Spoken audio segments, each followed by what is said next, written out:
I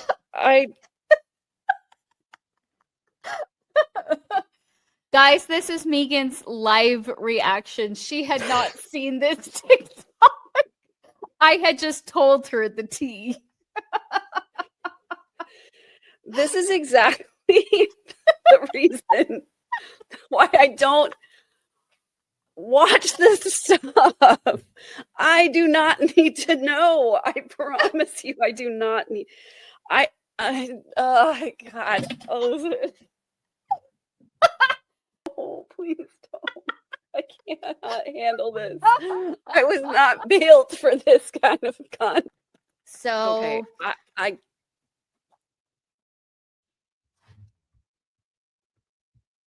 hello, Snarkians. How are you? It's family night. I'm Megan. And and and that's all. It's just me. I apologize. I had to start off with a little bit of a laugh from Kirsten because I'm missing her laugh right now. I wish she was here, and she's not. Kirsten is indisposed at the moment. She is doing a mom thing, and so it's just me right now. We thought she was going to be back in time, which is why we pushed it to a little bit later, but she's not back yet. So it is just moi by myself, and I'm definitely not as fun as when Kirsten is here. So I apologize in advance for not being fun. Ugh, it's a struggle, you guys. It's really hard to be mom and also have a job and also have a YouTube channel. I know we totally need her. There's there's only one of us. It's just not as fun without her. But welcome to family night. I hope you are enjoying your family home evening treat as I am. I actually mixed it properly, just like Kirsten prescribed. And I actually enjoy this one. Very, very nice. Kirsten does such a great job coming up with these recipes. I'm so glad that it's her doing it and not me, because I think, as I've said before, if it was me, it would just be like ice, whiskey, and maybe not even the ice. Oh man. Yeah, single mom me, taking care of you, taking care of you YouTube kids.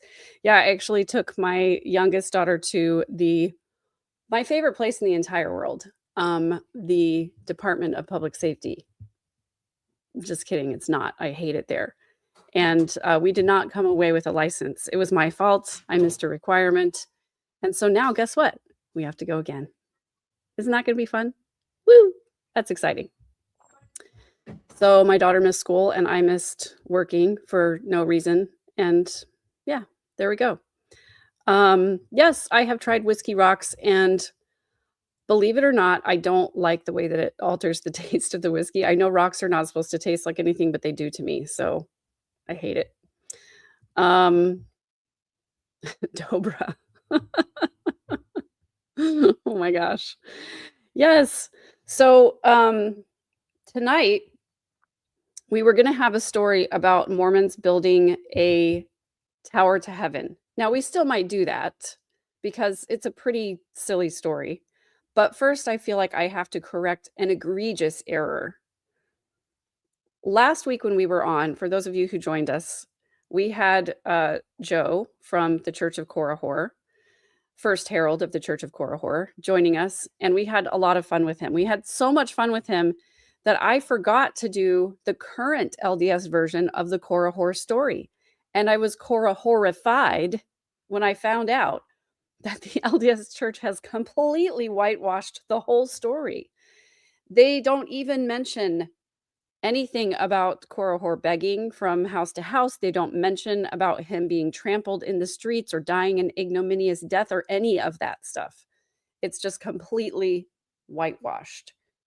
And so I was terrified, horrified to hear that, and I wanted to correct that error. So I wanted to share with you the whitewashed version, because we all know what the regular version is. Korihor is an antichrist. He was an atheist preacher. He went around the streets of, whatever city, I can't remember right now, telling the people that there was no God. And the people arrested him and brought him in front of the chief judge, religious dude, and the religious dude was like, "You must confess that there's a God." And he was like, "Nope, not going to do it because I haven't seen any sign that there is a God." And the religious dude was like, "Don't ask for a sign because you won't like it." And then he commanded God to strike Korihor dumb so that Korihor could not speak. And he immediately was unable to speak. And then they threw him out and said, "Go live among the street people." And then he was basically destitute and he had to go begging for his food, but nobody would give him food. And then eventually he was trampled to death. And in the Book of Mormon, it says that he died an ignominious death. And that was like my favorite word for a long time. And here's what the LDS, the current LDS version says. Now, I just hope, I'm keeping my fingers crossed that I don't freeze because that's been a problem. So if I'm freezing, you're going to have to immediately let me know in the chat. Here we go. Me sharing my screen. Am I frozen? Question for all of you out there. I'll take a little sip of my beverage while I'm waiting for you guys to answer. Oh, we never even had an opening song. The opening song should be, I don't know, the one that's been going through my head today. Oh, yay, I'm not frozen. The song that's been going through my head today is the one from The Greatest Showman called "This Is Me." I can't sing it because I'll get copyright stricken. I shall be stricken down by the copyright gods. But hey there, Hellfire Agency. Speaking of Korihor, it's Hellfire Agency a whore. This is a great opening song. Korihor was mean to God. Dum dum dum dum dum. I love that. I wish Kirsten was here to laugh at my jokes. Just whoring it up in here. That's right. Love it. Glad you guys are here. Thank you for being here with me. It would be really lonely if it was just me by myself talking and I didn't have snarkians to hang out with. So here's what the LDS Church has done now to whitewash the story of Korihor. First of all, this is Korihor, this dude right here. He looks kind of old and smarmy, and he looks a little bit like like a grifty kind of guy. And he's shorter than everybody. So that's how you know he's evil. The Lord took away his height.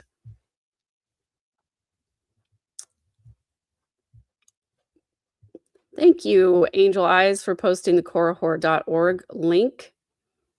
And we will talk about the Korihor gathering here in just a second.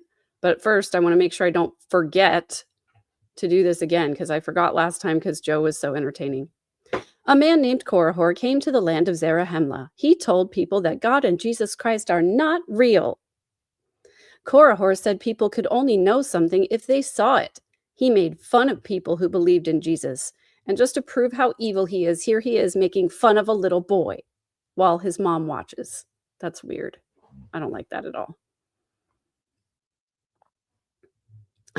Our Korihor is tall and he puts in the gym time. That's awesome. All right. The irony of trying to make him look like a grifter when Joseph Smith was the ultimate grifter.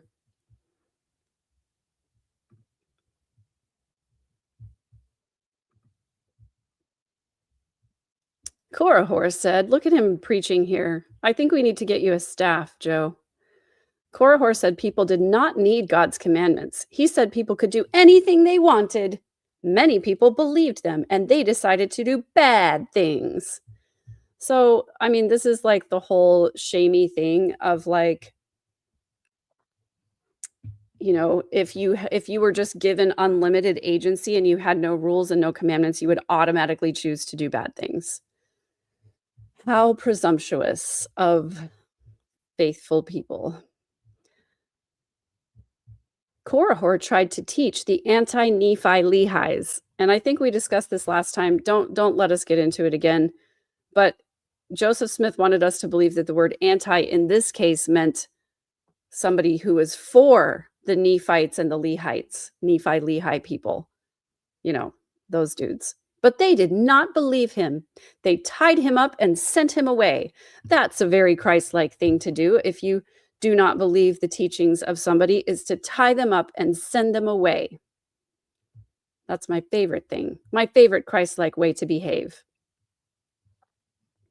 He went to the land of Gideon instead. The people there also tied him up. They sent him to Alma. He's always got this jutting chin, making fun of face. Korihor told Alma that God is not real. He said Alma and the other priests were lying to the people. Korihor said they were making the people follow silly traditions. He also said they were taking money from the people. Alma knew this was not true. He believed in God and Jesus. And I just want to say, tall, square-jawed, white dude, definitely Mormon, and, griftery guy. He doesn't even have any pupils in his eyes. That's how they're trying to make him evil. I do really like his outfit, though. It's very, very, very cool. Now, here's the thing. Korihor was actually pointing out the truth. He said that Alma and the other priests were lying to the people. It's my personal opinion. I think the leaders of the LDS church are lying to the LDS people because I think that they know there are problems. They just don't want to admit it. And then Korihor said they were making people follow silly traditions, like putting on a bunch of robes and reciting stuff in the temple, like Pele Ale. Those are silly traditions to me. He also said they were taking money from the people, which is exactly what the LDS church is doing also. Yes, in fact, Keith Brooksbank, the story of Joyce McKinney is an infamous one, and I sometimes like to share it. And I will at some point. Actually, we should have a conversation about this because since you live in jolly old England, you probably know way more about it than I do. And I would like to know more. Yeah, he said they were taking money from the people and that's what the Mormons are doing. But Alma says he knows this was all, these were all lies. So I really like that Joe has created this parallel for the Church of Korihor, where Korihor was the one calling out the religious people for doing bad things, like taking money from people and lying to them. And Korihor was the one telling the truth. Yeah, don't say it 3 times. She might appear on your podcast, or she might call you out of the blue. We definitely do need an episode. I've been perseverating about it for a long time. There are some things I need to know first. Anyway, Alma said, the prophets and everything on earth help people know that God is real. He basically said, look around you. Everything is proof that God is real. And Korihor was like, none of this is proof that God is real. Korihor wanted more proof. Alma said he would give Korihor proof. He said that God would make Korihor unable to talk. As soon as Alma said this, Korihor could not talk. Oh no. I'm sure that this is all completely true. Korihor wrote that he knew God is real. He had always known. He wrote that the devil had tricked him. The devil told Korihor to teach lies about God and Jesus. When the people learned the truth about Korihor, they did not believe his teachings. Wait, I thought they didn't believe him in the first place. They repented and began to follow Jesus again. And that is all. That's all. That's it. That's the end of the story. They completely wiped out the last part. Joe, please be outraged with me. I'm so angry. They completely whitewashed the story. They scrubbed everything out of it. So annoying.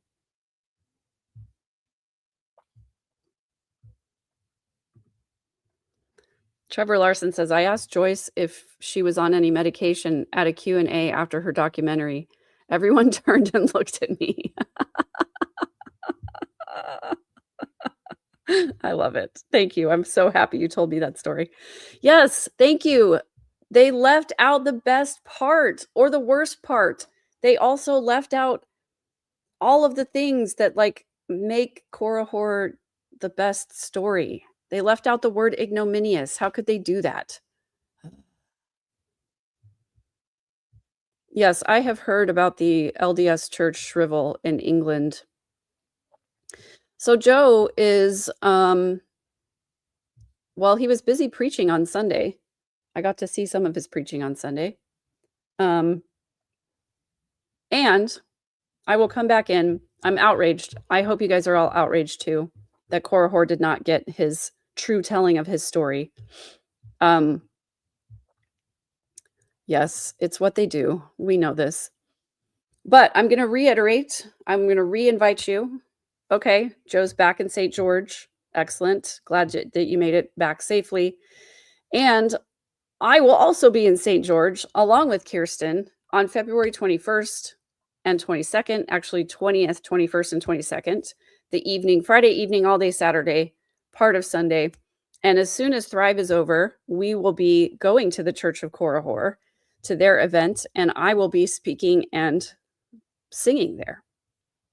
And I'm very excited about it. I was even practicing today. I was practicing my snarkiness. And I called Kirsten and she was like, it's not snarky enough. And so I'm going to have to go back to the drawing board. So there we go.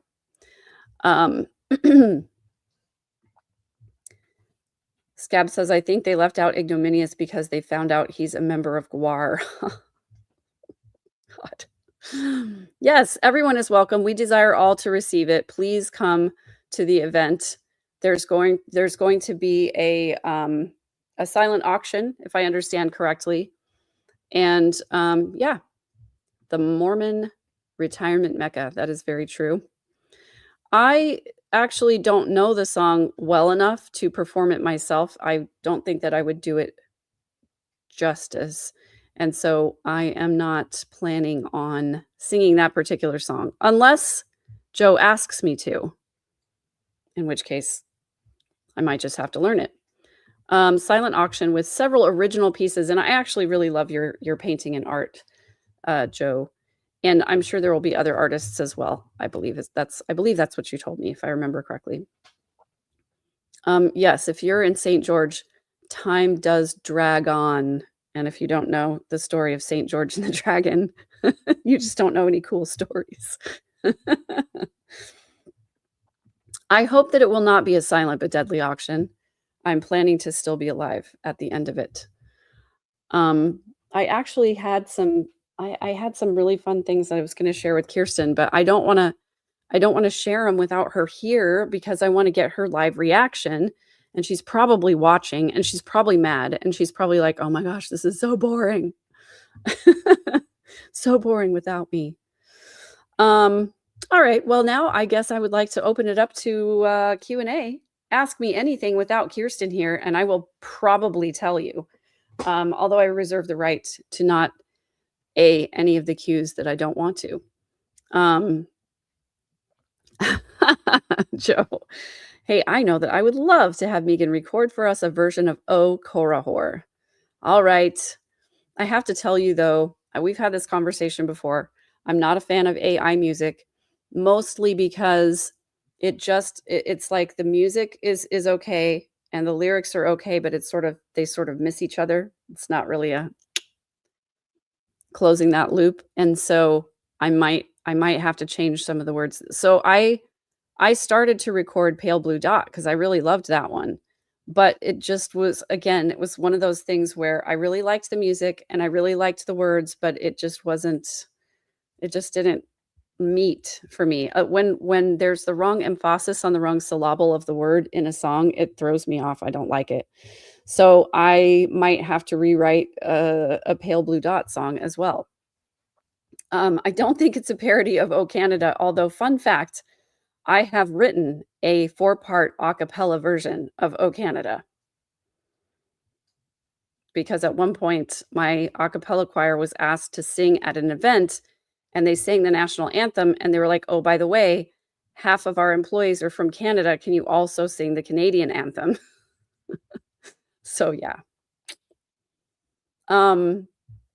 You know, I don't actually need an accompanist. I just need to make some tweaks to this lyrics in order to make it work.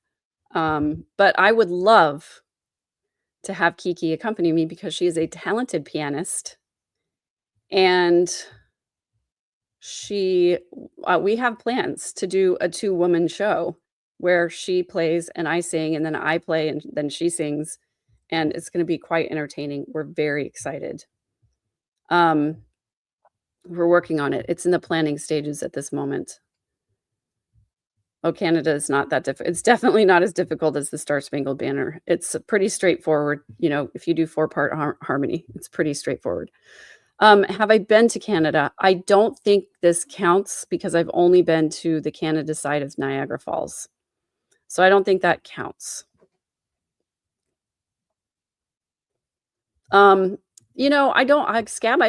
I don't know if they were sorry they asked us to do that or not. Not being Canadians, maybe we didn't sing it right. I don't know.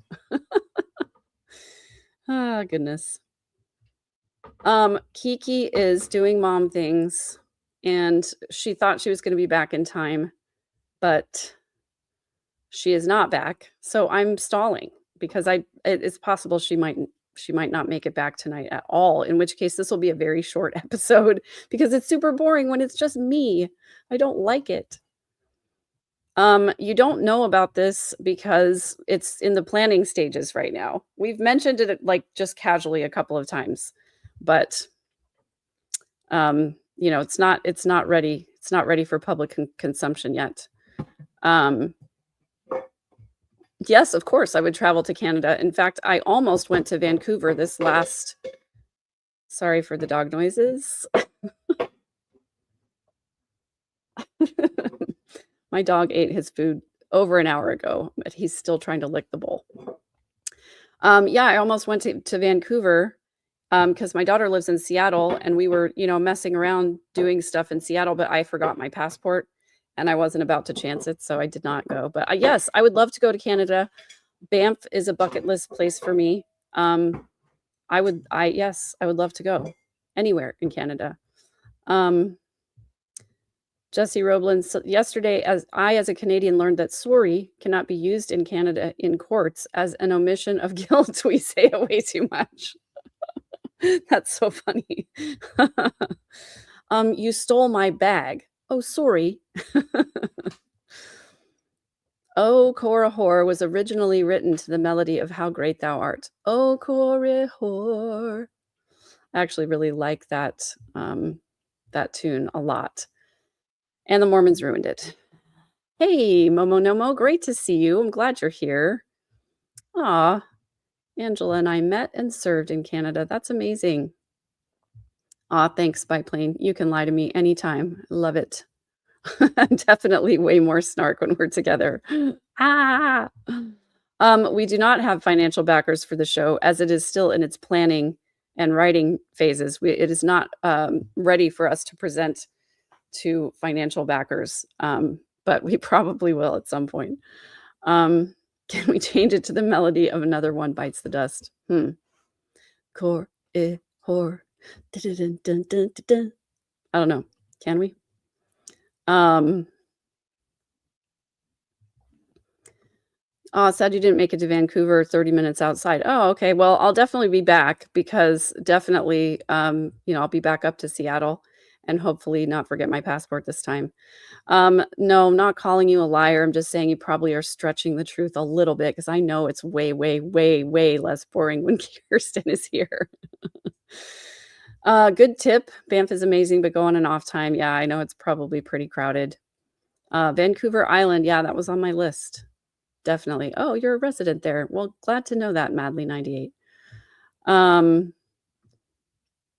If you put together a 2-minute show, I'll back you. That's for Randy. Excellent. Oh my gosh. Well, what are the rest of you snarkians doing with your evening? I know you're probably super disappointed because this is your regular, Monday night hangout. And we're only 25 minutes in. And usually at this point, Kirsten and I haven't even gotten to the opening song yet. And I apologize. Do we have any requests of weird Mormon doctrine or weird Book of Mormon stories that I can share with you? Because I'm happy to do so. Homework. Oh, yeah. I Want to Break Free. That's a great one. I love Queen. What is something Kiki would not want me to say right now? So many things, Trevor. There are so many things. She and I, Kirsten and I, typically, we've told you guys, we record our Thursday episodes we record usually on Saturday mornings.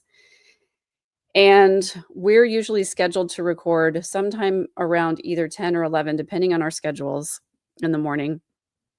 And typically we do not, okay, let's say we're scheduled to record at 10. Typically we don't even get into the studio until 10:30. And then once we do get in, we just have talking and catching up to do because we've been so busy for the entire week. And we don't usually get to the material of the episode or what we're going to do for the episode until around 11 or so. And then around 11:15 or 11:30, I remember to hit record. And then we sort of plan things out for another 10 or 15 minutes. And then we get to recording. And I just as an example, we were supposed to start recording at 11 this last Saturday. We didn't start until noon, and we finished sometime around 2:40. So we talk way too much, and we frequently will stop in the middle of recording and say, okay, cut this part out. And the hand is like the signal of like, here's where you cut it. And then tell some kind of very personal or very horrible story. And so, if the walls of StreamYard could talk, they would have so many things to say about Kirsten and I. Also, it's just crazy that we know so many of the same people, because a lot of times when we tell a story on the show and we're like, oh, one time I knew this one person that did this one thing. And then we'll say, cut this part out. And then we'll say the name of the person. And then we'll laugh about how we both know them and how on brand that is for them. So yeah, lots of secrets behind the scenes over here. Thanks for that, Momo Nomo. I'm enough until Kiki gets here. And then once she gets here, I am not enough anymore. Just kidding. Thanks for becoming a member, Julianne Areza. I can't read. Yes, she is okay. She is taking care of kiddos. She's doing mom stuff. And the mom stuff is taking longer than she thought. So our apologies to you guys that she's not here yet. I can be an honorary Canadian for the amount of saying sorry. Sorry. Yeah, she's in jail. You caught us. She's in jail again. I tried to post bail and they said, you know what, this time she doesn't get any bail. So she's just sitting there in the clink waiting for her attorney, I assume. Sounds like you made BFF super fast with Kiki. It must be amazing to find someone you get along with. Yeah, it's weird. We did that one episode together on my other channel, and we clicked, and then we kept communicating with each other because we had so many other stories that we both wanted to share with each other. And so just in the course of continuing to talk, we decided to do a channel. So yeah. It's been crazy. I think one of the reasons why we clicked so fast is because we, both were in San Antonio. We were Mormons in San Antonio at the same time. And again, like, we know some of the same people. So therefore we had a lot of the same experiences. Excuse me.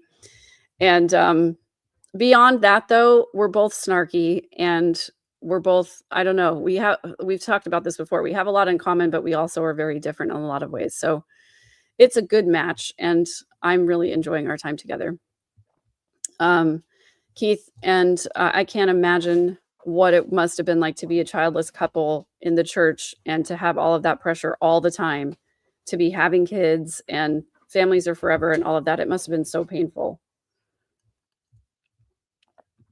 Shishi Wolf, just as a reminder, Kirsten is 2 hours behind me. So for me, it's family night. For her, it's more like family afternoon. And she definitely thought that she was going to be done with all of her stuff by this time. And so it just happens sometimes. Thanks for this, Jesse. Rosemary is very particular about being on time, and I'm like a squirrel. I get totally lost in my ADHD. I do too. And I have all of these little safeguards in place to like try to make it better. So I'm not as late. And so I'm not as, squirrel headed. But there are some times when it just happens. And I'll have to tell you as well, sometimes it's really hard to get ADHD medication. I don't know if it's Texas or San Antonio, but because of the regulations, a lot of times they end up selling out. And as has been the case for the last 3 weeks for me. So I've been existing on much less than I normally do. And it's a struggle every day. Good to see you, McSpunky. Glad you're lurking from above. Good to see you, John Smith. Nice to see you. Yeah, trauma bond. Yeah, a little bit. It's like being in the church and then leaving the church. I guess that would be somewhat of a trauma bond. Yeah, being Exmo and knowing some of the same people.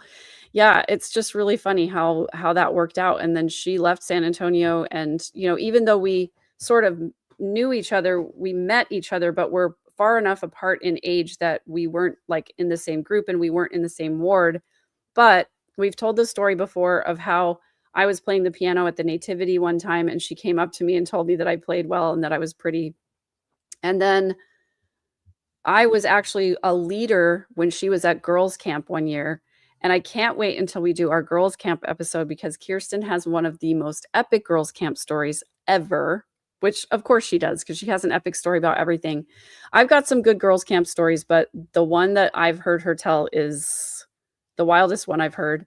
And then also we're going to be doing our open mic Sunday episode where Kirsten wins, hands down. So don't forget, by the way, we would love to have your submissions for open mic Sunday. If you have a crazy testimony meeting story, we would love for you to share it with us. Please send it to lifeafterlds@gmail.com. And we will share your stories on the air. We'll do sort of like a top 10 sort of thing. You guys can vote on which one you think is the craziest. Spoiler alert, it's going to be Kirsten's, because hers is absolutely crazy. I've never heard anything like it before. Hey, Jules, good to see you. Hey, Disco G. Yeah, that's probably true. It's probably overprescribed for sure. But my problem is that I have 2 different medications, and the one that doesn't last as long is easy to get, and the one that lasts longer is hard to get. So I have to limp by.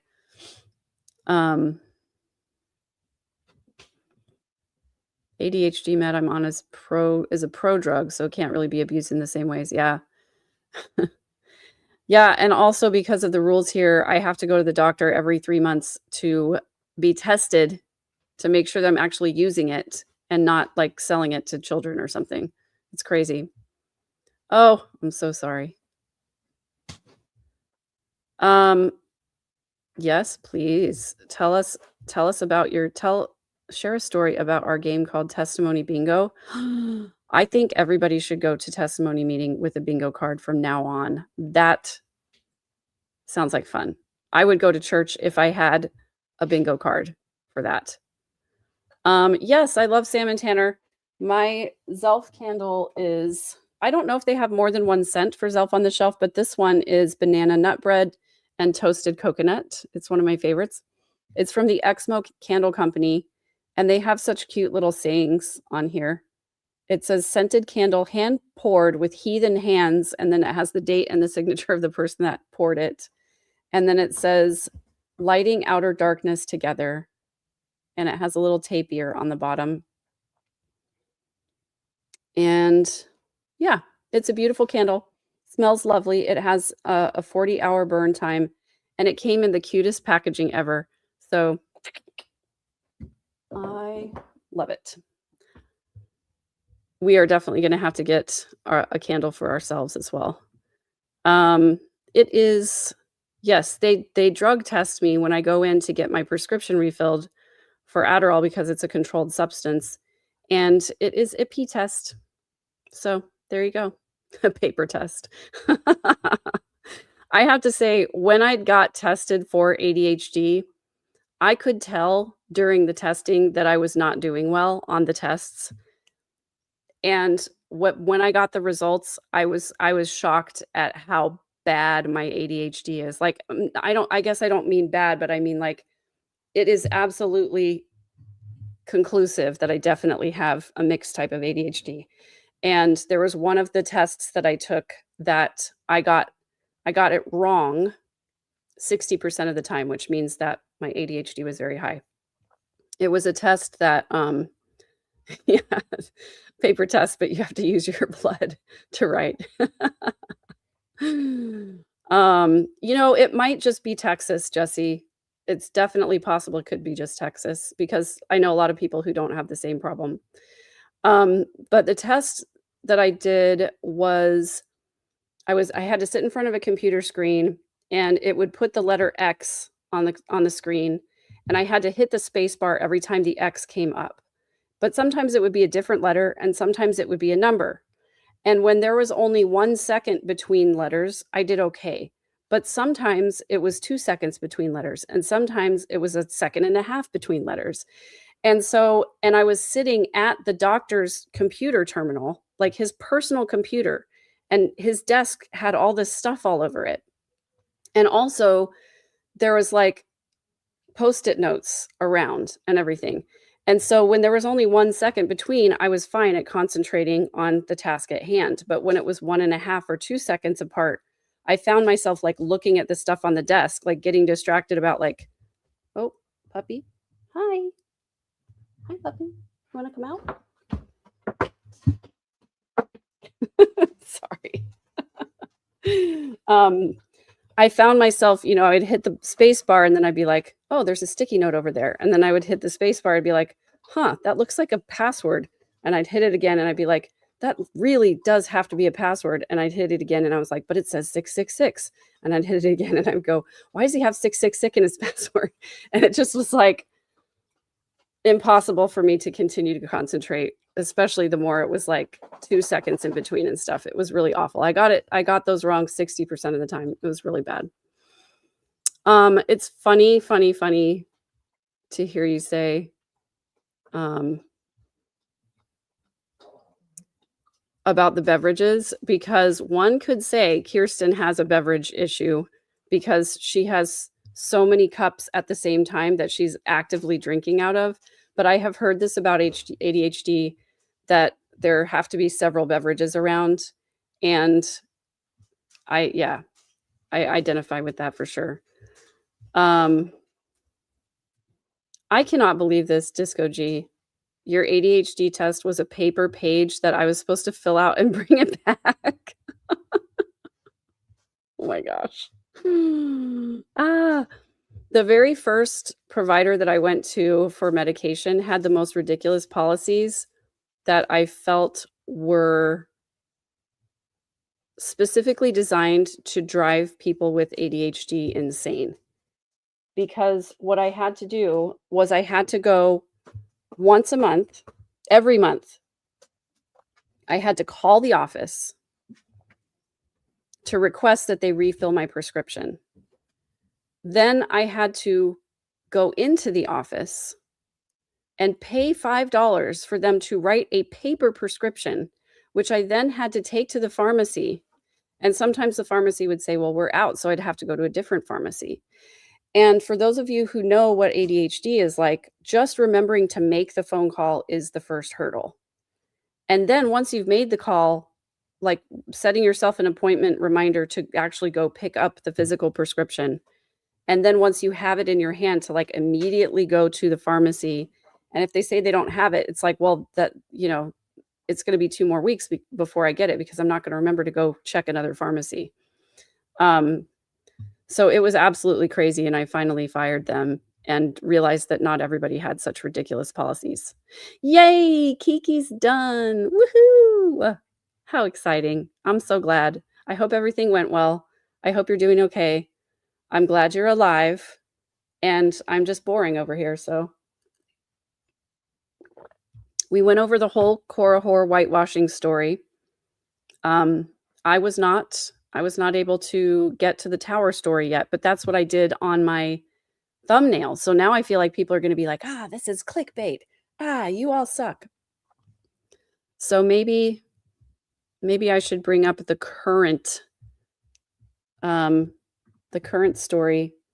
So there's the building a tower to heaven is the Tower of Babel in the Bible. Babel in the Bible. Yes, Kiki is not in jail, obviously, because they would not let her chat on YouTube if she was in jail. But that's what I told everyone, Kirsten, is that you were on jail. They would not give you bail, and you were waiting on your attorney. That's what I told them. I'm sure that's correct.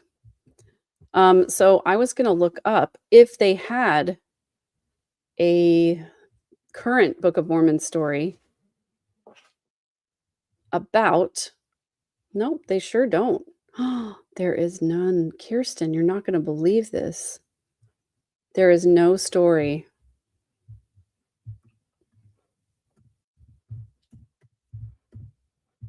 I'm looking it up. I don't even want to tell you guys the name of it because it's so weird and I don't want to give it up.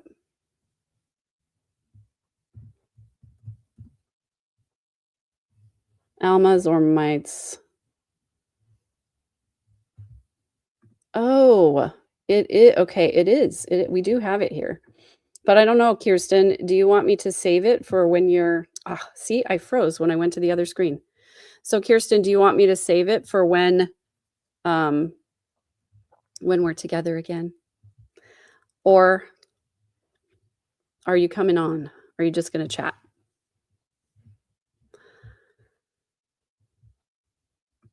Yes, Trevor Larson. Joe copied the Bible again and just replayed a story but changed it slightly. I think that's pretty true.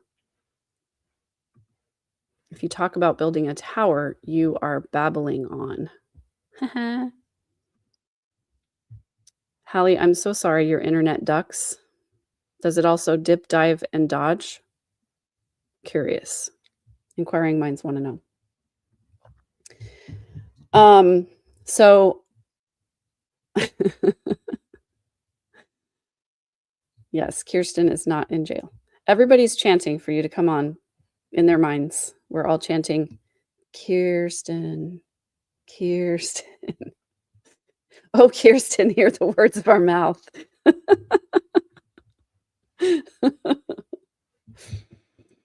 Oh, goodness. Well, I guess you guys suffer from a deplorable lack of curiosity because you have no more questions for me, or it's just that you'd rather ask Kirsten, which I totally understand. Her answers are way better. Hey, thanks, McSpunky. That is really kind of you. I heard the magic bloop. I heard it. She's here. She's here. I'm here. Can you hear me? Or at least her voice is here. Yes, I can hear you. I have no camera because I am currently driving. Yes, please do not YouTube and drive at the same time. Well, I figured being in the chat is probably more dangerous than just calling in. It definitely is. Thank you so much for calling in and being on the phone. It's like a call-in show. I have no idea what anybody's talking about. So that's right. What's up?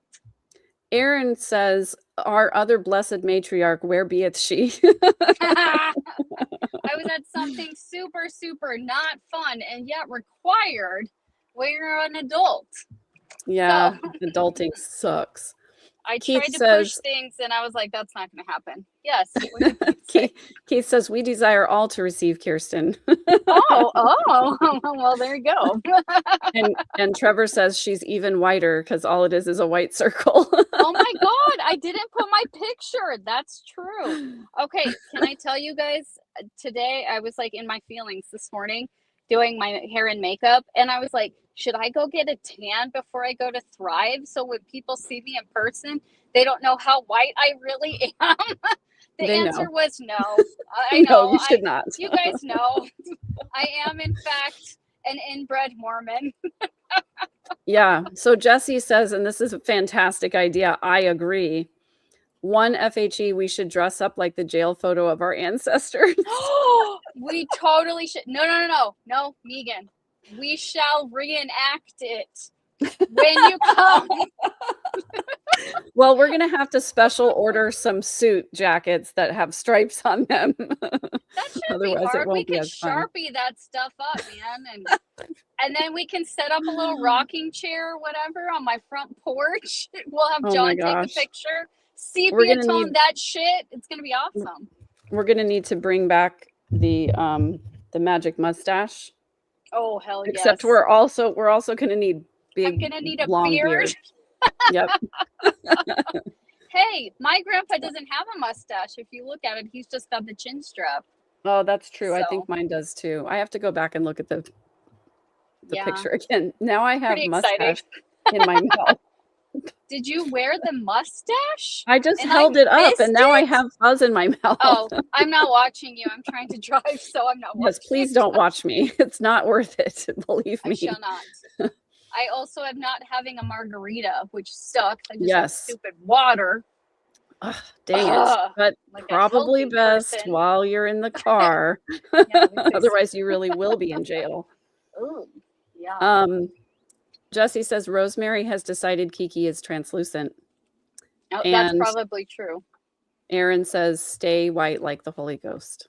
Aww, thank you Yeah, guys. the stripes on those suits do look like they were painted on, to be honest with you. Yeah, I agree. And they could have just used their white suits from the temple and just painted black stripes. Oh my gosh. Okay, guys, I watched SNL this past weekend because I love it. I still watch it. I don't care. Once in a while, I get a good laugh. So there was a sketch that was like supposed to be like a Swedish drama or something because one of the Skarsgård was hosting. You know, there's like a ton Kellen of them. I don't know Skarsgård which one. or It Ian wasn't Skarsgård Bill. I know it's not or Bill. Melissa He's Skarsgård. What? Bleh, you get it. Anyways, the dad was on it, and there was a part of it. He's sitting in a bathtub, and he's like, "I'm going to drown myself," and he's in a fully white suit, and he has white hair. And I literally looked at John, and I said, "Oh my God." That's what they were in the temple. And he was like, "What?" And I was like, Yes. "Megan, I'll have to send you the clip because he truly looks like a temple worker." And I'm like, "No!" Oh my gosh. Yeah, the white, to be honest with you, the white suits always really creeped me out. And I especially didn't like it when they paired them with the white shoes with the really thick soles. So they looked like orderlies from some kind of demented institution. 100%. No, thanks. Yeah, no, I'm gonna pass. I'll take a pass on that. I'll take a pass on that. Hard pass. Hard pass. I played my Mormon wives reaction as the intro video because it brings me joy. It brings me joy. I think about it sometimes and laugh to myself at work. I'm not gonna lie. Oh my gosh. I truly tell you, Megan, no one makes us laugh harder than each other. That's all there true. is to it. Everyone's like, we're here because we're bored, and you and I are like, best day ever. I know, right? Boredom between us is great. We haven't talked about the Rammy Ump Dum yet. I love No, saying and I Rammy didn't. Ump Dum. I didn't say the word because I knew you were going to want to say the word.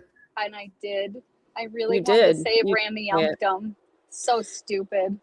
So I don't have that in my magical book, but the LDS.org does have it. Oh, that's good. So, it's really important, guys. It's really important. Should I do the LDS.org one? Yeah, I mean, my book is at home. I don't think everybody wants to just listen to me talk while I'm driving and be like, "Hello." Yes, they do, Kirsten. Loud you guys, laughter. if I got on camera, you'd see me in my work clothes. It would be bizarre. I know, you'd be like, "Who's that?" You'd be like, "What is that? A suit jacket? She looks like a grown-up. That's not Kirsten." It can't be Kirsten if she's a grown-up. Finance Barbie. Finance Barbie, as I've said so many times. I love it. Oh man. Anyways. So yes, Joseph Smith came up with some bizarre words he thought would be really impressive. And they do sound made up, to be honest. Yeah. A lot of them do. I love that they have the pronunciation guide as well. Right. In the Book of Mormon. Like, how funny do you think it was that Joe was like, "You're not even saying it right, God." He's like, also, it's Nephi, not Nephi. What? Okay. Also, if he's reading it off the stone, right? Getting the revelation or translation or whatever the hell it is, how did he know how to pronounce it? Was God whispering in his ear? Yes. Then why do you need the rock? Then why do you need the rock? And I'm sure the pronunciation was also written on the rock, Kirsten. Oh, my bad. It was phonetic. Yeah. And then it was like spelled in parentheses. Right. There's an echo in the hat, like the Google Translate. It's like he's like Rammy-umtum. Or did Moroni come and whisper that to him too? Moroni was probably so over this kid. He's like, oh my God, we already talked about this. Jesus Christ. Yeah, we'll have to do a whole episode on mammals in the Book of Mormon, because Biplane Tail Dragger still wants to know what a cur mom and a Q mom, or whatever the fuck they are. Yeah, I agree. Don't forget the curla mom. That was my favorite. I was like, oh, probably he has curly fur, like those Highland cows that I like so much. God, I thought that too. I thought for sure it meant they had curly fur. That's so funny. Yeah. Anyways, the Zoramites. We've got a dude with his hands up in the air and he's glowing, so he must be a prophet of God. He's really important. Wait, aren't they He's bad? also, I think so, yeah. He's also wearing a sort of crown with leaves on it all over. Okay, he's not being holy, Megan. I remember the story now. Okay. He's not being holy. He's standing up there in the sun, like worshiping the wrong thing. He's on the Rammy-umtum, right? Praying. Right. So they're showing him like worshiping golden idols. Mm-hmm. All right. Yeah. Well, here we go. The Zoramites. A group of Nephite people called the Zoramites were not keeping God's commandments. What a shock. This made the prophet Alma sad. He knew the best way to help them was to teach them the word of God. He went with Amulek and others to teach them. I don't think that's correct information. I'm pretty sure I don't either, other things would have helped more. Here we are. The Zoramites knew about God, but had changed his teachings. They worshipped idols. They thought they were better than other people. Idols? You mean like temples or individual men named Joseph Smith? They were also mean to people who did not have money. No. Dun, dun, dun. I'm pretty sure the Mormons are also mean to people who don't have money. That's just me. No, Megan. They're nice to them, so they'll get baptized. And then once they're baptized, they're like, now give us your money. I don't care whatever money it is. Right. Whatever money you do have, we're going to take it for ourselves. Exactly. If a destitute family is faced with the decision of paying their tithing or eating, they should pay their tithing. Nope. That's false. Nope. That is against all of the advice ever given ever. They don't believe that, though. They love taking people's money.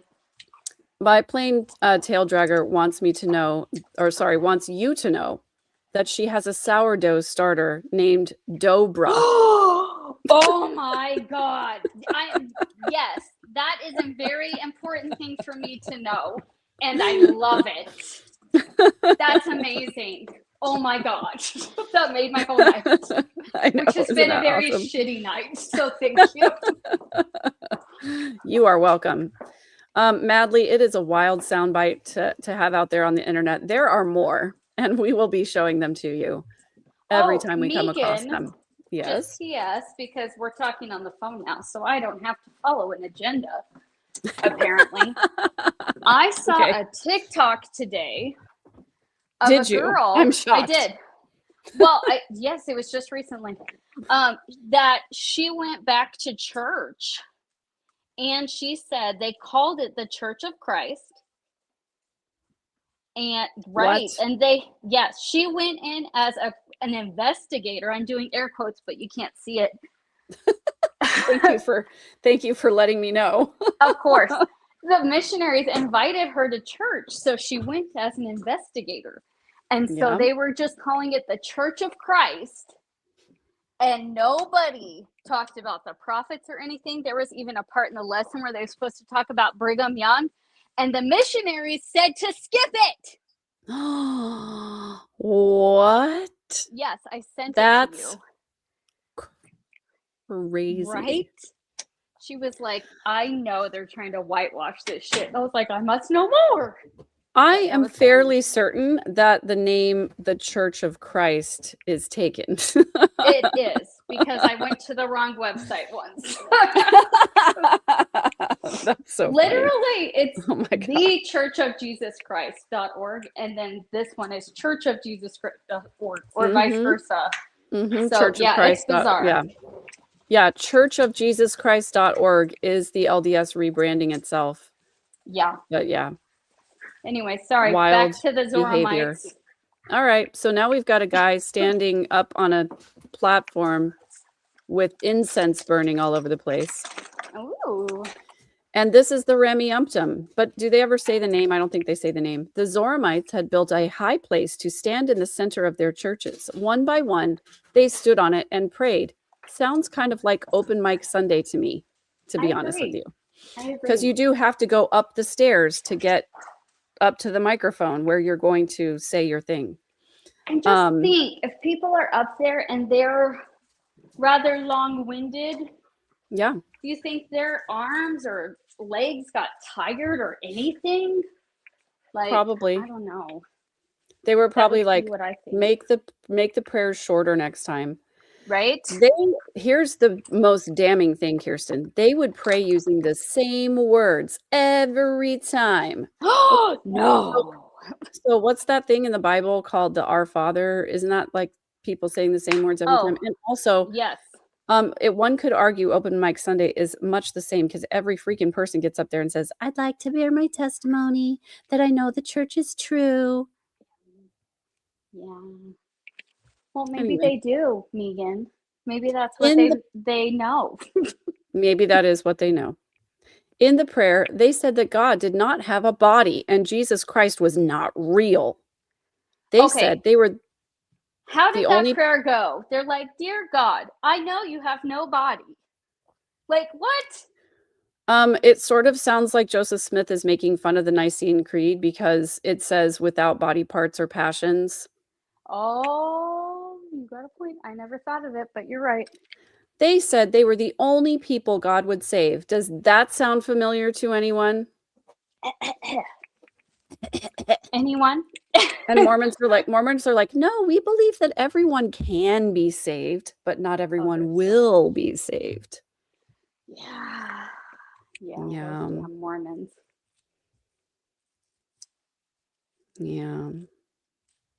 Please continue. Yeah, I practice those words too, Disco G, and the rebrand makes me mad. Oh. Yeah, it's really stupid. Yep. Latter-day Saints sounds too culty, so they're getting rid of it. All right. Alma loved the Zoramites. Look at that chiseled jaw. He's back again. Back for more. Oh, hello. Right, prophet. He wanted them to follow God and Jesus. He prayed and asked God to help him and the others who came with him to teach the Zoramites.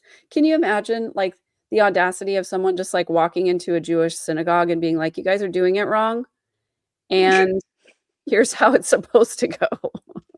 I don't really have to imagine it because I strongly recall myself telling someone this as a child by someone. Yeah. I'm just going to tell the story. Okay, so my grandfather, because, I love stories, and my grandfather, in order to avoid taxes, became a minister of prayer. I love how you closed it so people can see my circle. Mm-hmm. I want everyone to know that you're here. So my grandpa, to avoid taxes, he had a building on his property that he made a church. And he made himself the minister of prayer. I would like to point out that my grandfather was, in fact, an atheist. This was 100% for the tax benefit. Well, Joe has taught us that you can have an atheist church and still get the same tax benefits. Correct. You don't have to be a God believer. It can be the Church of Korahor. Correct. So when I found all of this out as like a 9-year-old true believing Mormon, I decided it was time for me to tell him that he was not doing church right. And the quote is, my mom said that I went up to him and I was like, God, I Grandpa. can't wait. Can't wait. I was like, Grandpa, you don't pray right. And she was like, and I was like, I just need you to know that I could teach you if you wanted to learn, but you first have to get baptized. And my mom was like, all right, that's enough. All right, that'll do. Good to see you. Bye. I want to point out this is also my grandfather who did in fact work for NASA and helped build the Black Hawk engines. So he believed in So science. I believe in science. Yeah. He believed in Oh my science, gosh. and he definitely did not enjoy this little 9-year-old shit telling him these things, especially since he was already not in a great relationship with my mother since she became Mormon, and Oh. he believed she had joined a cult. So now that her little Oh my culty gosh. kid was telling him how to pray, it did not go over well. Oh, yeah. I bet that was a difficult conversation. It was really Yikes. fun. It went over really well. Thank you Whenever for you asking. said it like that, though, it made me think of the Jessica Rabbit song, and we could change the lyrics. Why don't you pray right like some other men do? Oh my god! Like the Mormons do. Like the Mormon men do. Oh my god! Write that down. That's definitely going to be something I'm going to work on now. Yes, definitely. I want you to know that I changed all the words to Sheryl Crow's. Shoot, what is the name of that song? The one about being sad. Oh, if it makes you happy. Yes. Yes. After we had our conversation the other day, I did a whole thing. It's going to be great. I was like, did you share it with everyone when I wasn't here? No, I would never share something like that with everyone before I shared it with you, Kirsten. Oh, yeah, same. Yeah, definitely. I do it for the content. That's for the content, Megan. God. Oh my gosh. Oh, That's we didn't crazy. finish Random Yum Tum. Just know that it's stupid, guys. Well, okay, I'll finish it. It's not that long. I'll just finish it. That's what she said. Anyways. Let's see. Alma and those with him were all filled with the Holy Ghost. Sure they were. I wonder what fun it would be to just replace Holy Ghost with bullshit. Oh, yes. I think Let's we do that should from try now it on. sometime. Yeah. They went and taught with the power of God. Cute. Some Zoramites were sad. They were not allowed in the churches because they did not have nice clothes. No. They wanted to worship God, but did not know how if they could not go in the churches. They asked Alma what they should do. Alma taught them that God hears their prayers no matter where they are. Aww. Oh, this is kind of a shocking close-up. He doesn't look so great up close. And he's holding some kind of a gold nugget. Oh. Alma said God wanted Have people you to any have... money? Is that what it was? No. It's actually the glowing mustard seed, the radioactive mustard seed. Oh my god. It's very special, I guess. Oh my gosh. Sorry, I just had to laugh. Alma said God wanted the people to have faith. He compared God's teachings to a radioactive seed that definitely won't kill you. Oh, well, If that's people special. would plant God's teachings in their hearts, that radioactive seed would grow and eventually kill them. Megan, are you saying if he plants his seed in them, things will grow? That's what it says. I'm just reading what's here on the page. He said they only needed to have a desire to believe, to begin to exercise their faith. A desire for the seed, you say? That's what it says. Oh my god. Suze V says that's no nugget, that's his fragile ego. Oh my god. And Biplane Tail Dragger says, I'll give it to you through the veil. Will you give it to me?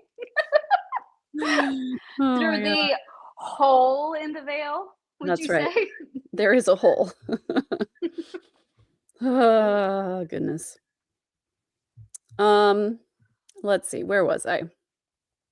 The seed. Blah, blah, blah, blah, blah. Amulek then taught the people about God's plan for his children. He told them that through Jesus, they could all be forgiven of their sins. Look, I feel like this story is focusing a lot on very preachy stuff and not on the Rameumptom, which I want to know more about. I feel like they glossed over the best part of the story. He taught them to pray to God and said that God would help them and protect them. Blah, blah, blah. Ooh, then here's an angry man with a spear. Many of the Zoramites who were poor believed what Alma and Amulek taught. They'll believe anything. They're poor. I added that part. Sorry. That sounds right, though. But the leaders of the Zoramites were angry. They forced all the believers out of the city. The believers went to live with the anti-Nephi Lehis of God. Not these people again. They're the worst. They ministered to them or served them by giving them food, clothes, and land. Blah, blah, blah, blah, blah. That's it. That's the end of the story. That's all. We don't even get to... it's so boring. We don't even get to hear about the Rameumptom. Megan, I just got home and I grabbed my book. I ran upstairs. Yay! I have my book, but I don't have all my stuff set up. So I can read it if you want. Yes, please. But I don't have my camera and stuff. So just, it talks about it. I think it's pretty good. There's a lot of fire in it too. Ooh. Trevor says Amulek sounds like a disease. It does indeed. Correct. Suze says all these names and places would work well for Dr. Seuss. Indeed, they would. Oh, yeah. So he went up to the Rameumptom and he said his shammy shumptum. Yeah. If Rameumptom had a, Keith says if Rameumptom had a second name, it could be baptized. Aww. Fun fact, I was baptized for one of my ancestors with only a first name. And I've known other people who have been baptized for people with only a second name. And they will just say Mr. or Miss and whatever their last name is. Because all you technically need is a birth date and an estimated date of death. So if you didn't know the actual date of death, they would put it in parentheses and they would say about this time, which was usually about 80 or 90 years after the person's actual birth date. Or if you had a death date, they would estimate their birth date by estimating their parents' age and stuff. Anyway, there's a lot of guesstimation that goes on, which is why I say that LDS.org or the Family Tree Search, FamilySearch.org is not the place you should be doing your family history research, because there's a lot of very wrong information in that whole thing. That is correct.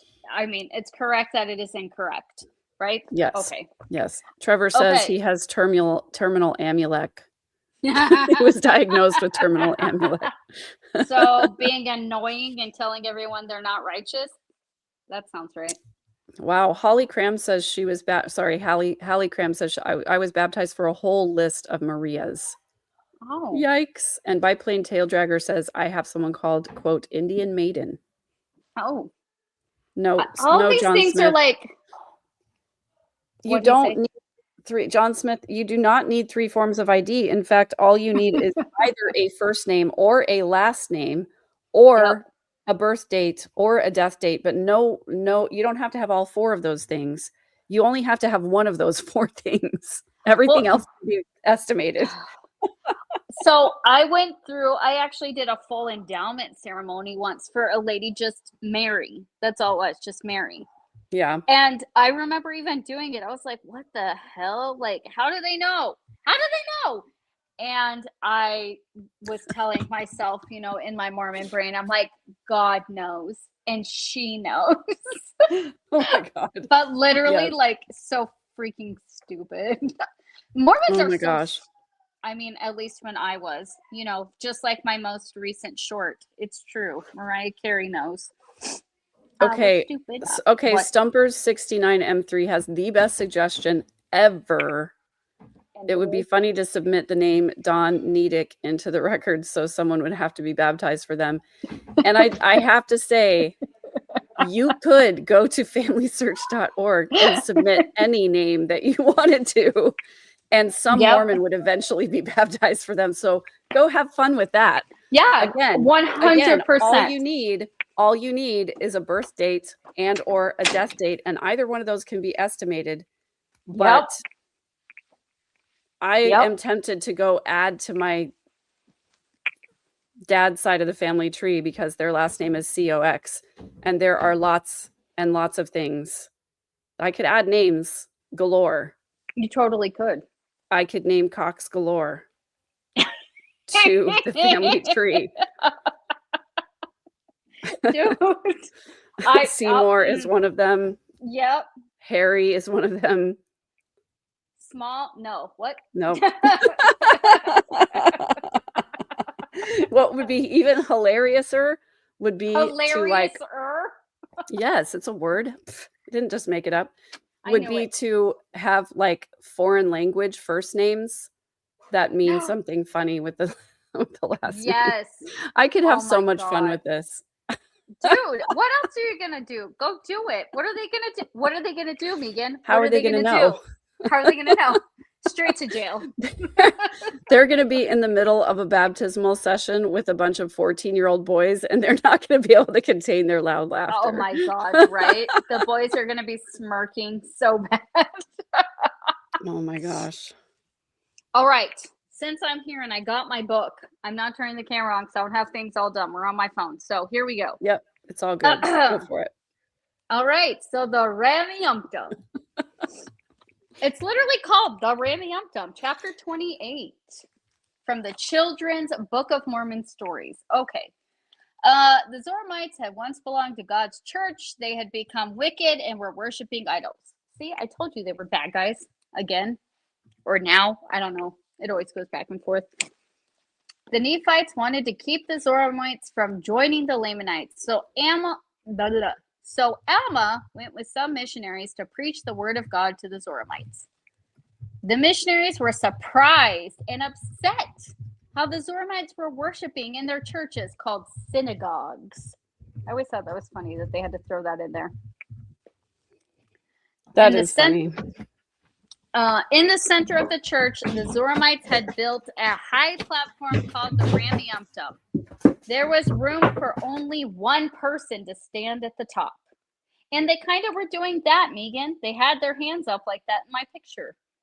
And there was fire around it, just so you know. So we've got the tall Mayan tower-looking thing, hands up, lots of fire. The Zoramites took turns standing there, reaching toward heaven and loudly reciting the same prayer. Over and over. Over and over again. Sorry. In this prayer, the Zoramites said God does not have a body. He is only a spirit. They also said there would be no Christ. The Zoramites thought God had chosen only them to be saved for the kingdom of heaven. They gave thanks for being his favorite people. Yeah, why is it that everybody thinks that they're God's favorite? I don't get that. Why is that such a flex? Sorry. Just reminded me of something. Shut up. Anyways. We don't need to go there. Okay. Really? Really? After saying that shit? Okay. Let us continue. All these pictures, I wish I could show them to you because literally they've got their hands up, and one of these guys, he's got a cape and a dress. It's very exciting and historically accurate, I'm sure. The cape and a dress is impressive. Yes. Yeah. He looks great. Okay.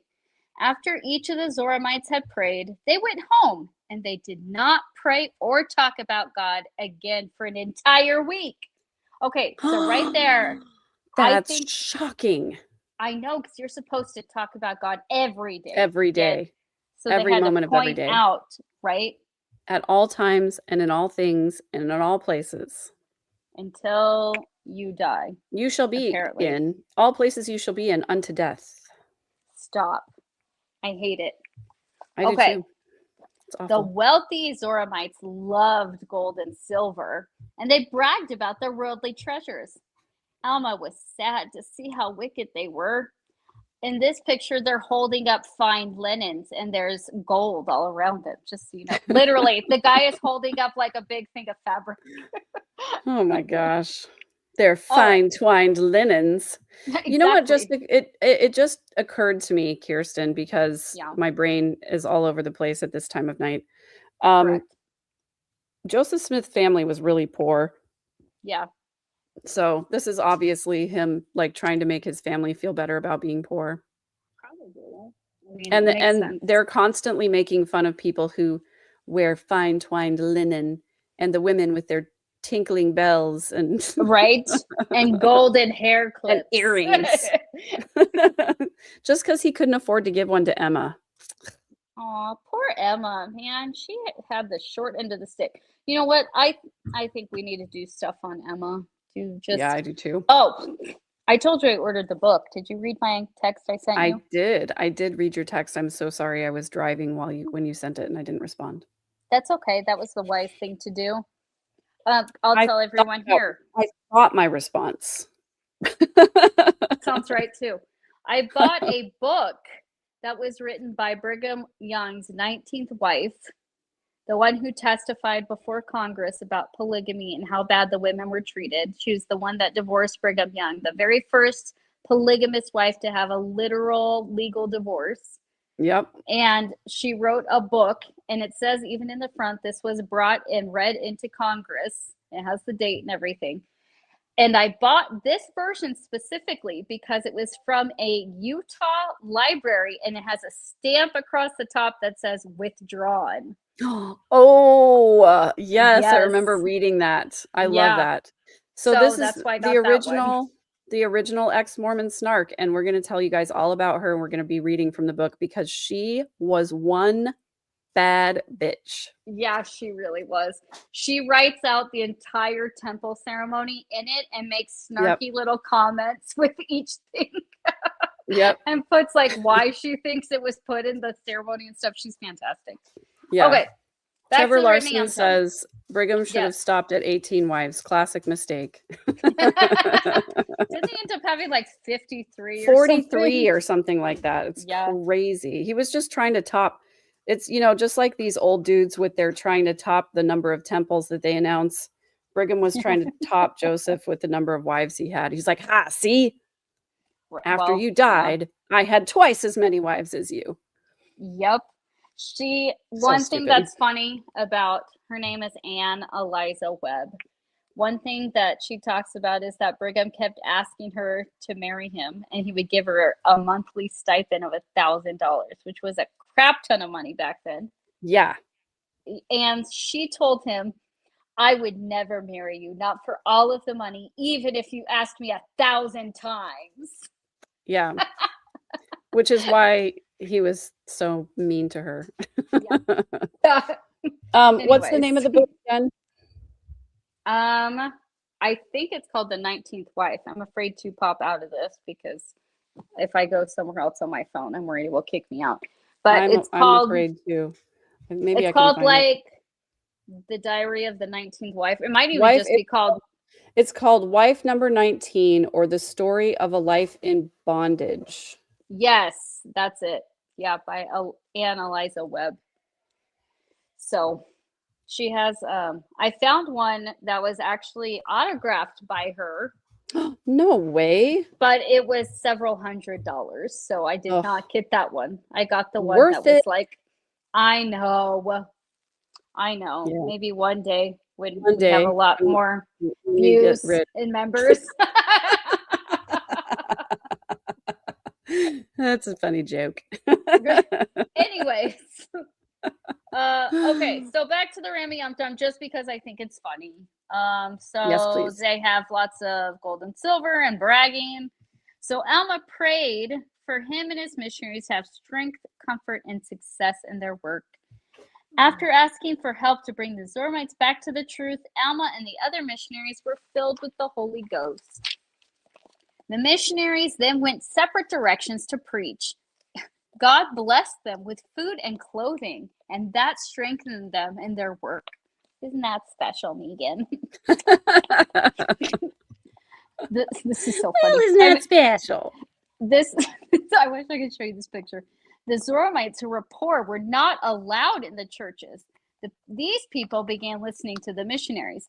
These people are dressed all in like browns and stuff, standing there like That's how all you know they're sad. poor. They dress in Right. brown. Exactly. That's how it is. And they look sad. One has his hands on his hips looking very sad. So that's how you know they're poor. Many asked Alma what they should do. Alma told them they did not need to be inside a church to pray or to worship God.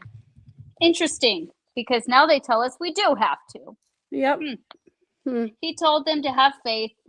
Then Amulek told them about Jesus Christ and God's plan for his children.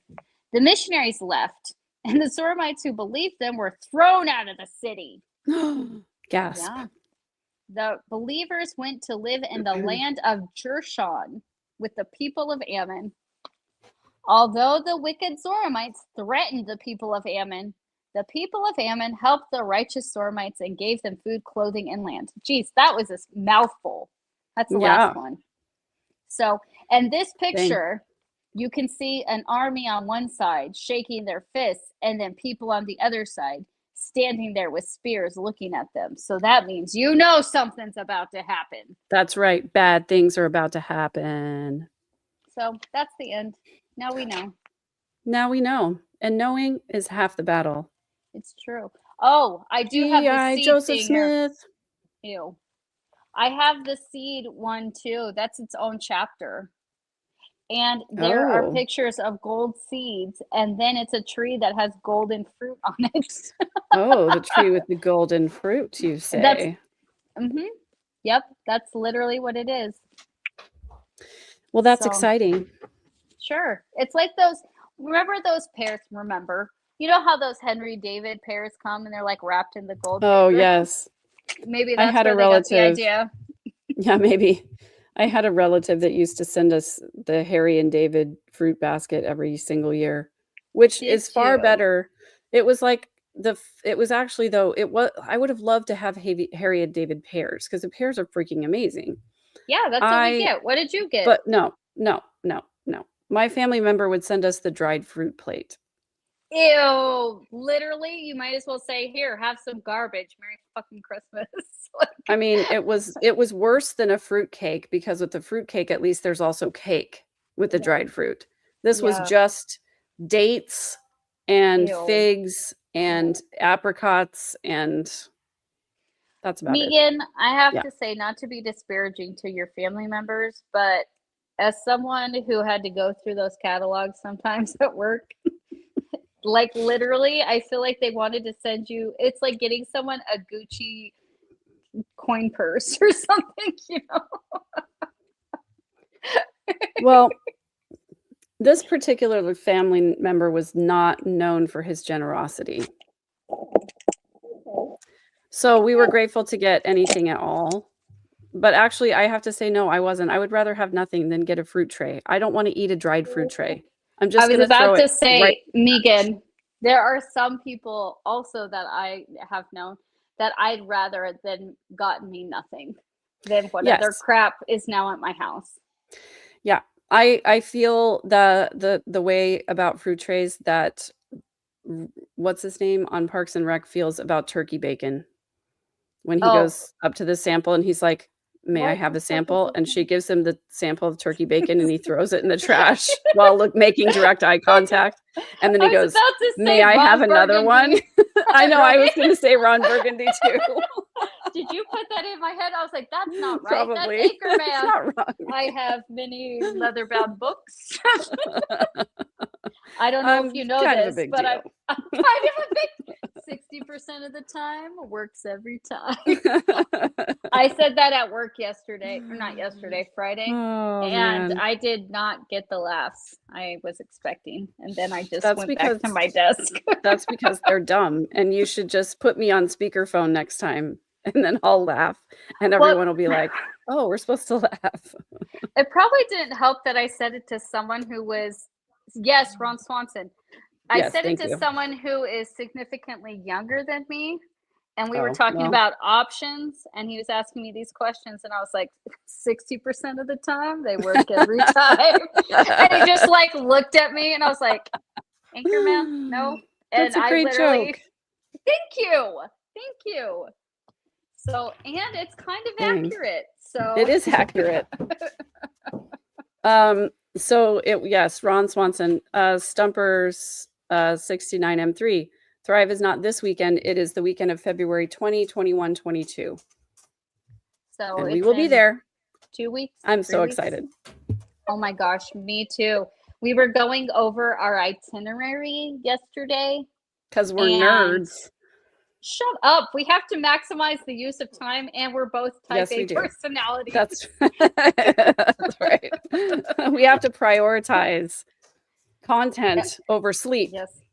Well, you guys, literally, I was like, we will arrive at this time, and we can give an hour and a half to 2 hours. And then we need driving time to this place. And then, did you call the concierge? I did not call the concierge. That is my bad. I knew it. It's okay. Stumpers says, I might come. I'm the tall guy. I have a beard, so you'll know I'm wicked. I know it. The real thing is, if you have a beard and a strong jawline, then we really know. That's right. Yes, John Smith reminds us that Charlie Adelson's appeal. It's actually the oral arguments for Charlie Adelson's appeal tomorrow. I have it on my calendar. Megan, get that off. We do not do that here. John, you are welcome to post that all you want on Megan's other channel, okay?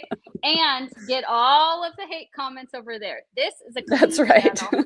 This is where we only talk about made-up death in the Book of Mormon, okay? That's right. Mm-hmm.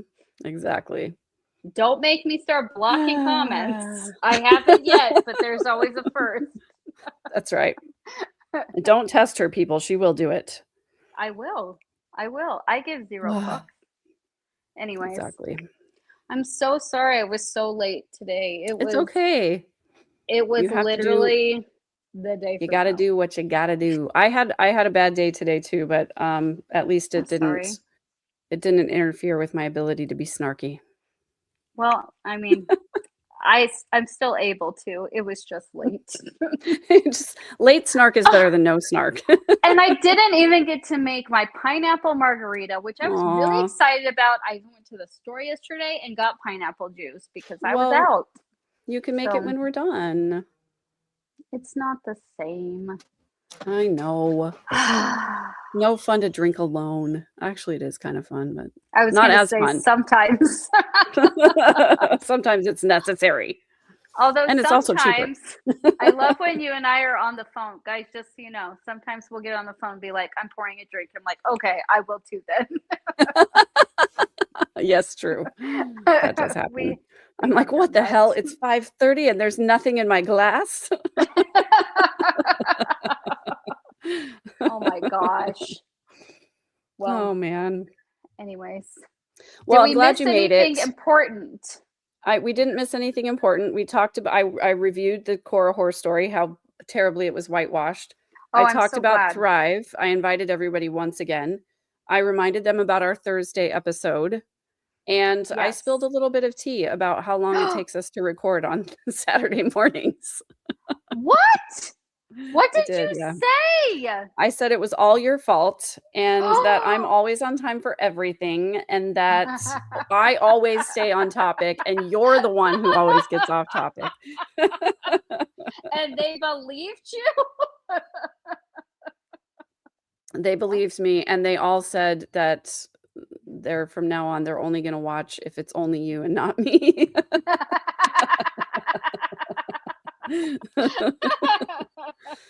God. Good times. Goodness gracious. Well, I'm glad you made it. Thank you for sharing your story with us. I want you to have some downtime to relax because you have had a difficult day. But thank you for sharing some time with us. Of course. Are you kidding me? You guys are my people. I always look forward to the Mondays. Me too. I love that you think I'm going to have some downtime. I already had kids texting me. I thought you missed your podcast. Where are you? Oh, geez. Yeah. So they're just jealous of the time we get to spend together, which I understand because they're kids. That's probably true. They need my attention. Oh my gosh. I didn't even tell everybody. Did you tell them that my snarky and sweatpants came and they're awesome? No, I didn't. But you don't have your camera on, so we can't see them. But you can check them out on our store. Yes, I actually did take a little video of myself wearing them, but I Yay. haven't watched it back yet. So for all I know, it looks really weird. I'm going to delete it anyway. Oh, But well, just all know right. they're very cute, and as soft as our hoodies are, the sweatpants are just as soft, and they have zipper pockets. So your stuff What? won't fall out. I You know. didn't tell me that. I I'm so didn't excited know now. until yesterday when I wore them. And I was like, what is this magic? So Oh my gosh, that's crazy. I can't wait I to see know. them. I know. I'm going to wear them at Thrive because they're super comfy. And what better thing to drive in than sweatpants? So, Amazing. I love it. right. Thank you guys All for right, being girly. here. So glad that you got to join us. And I'm so glad to all of our Snarkians. Thank you for being here. Thanks for spending time with us tonight. And we will see you again on Thursday. Don't forget members only live Q&A after. It's really just a hangout after the episode Yeah, it on really Thursday. is. What is our episode this Thursday? Is it Word of Wisdom? We did that last week, my dear. Oh, you're right. It's Mormon culture. Remember, like Utah and Mormon culture? Yeah. Talking Mormon about how culture.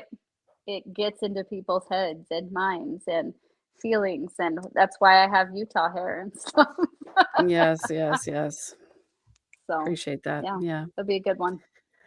All right. Best of everything to all of you Snarkians. We hope you have a wonderful evening, and we'll see you Thursday. Don't forget to be back here next Monday night for a full family night hangout with me and Kirsten.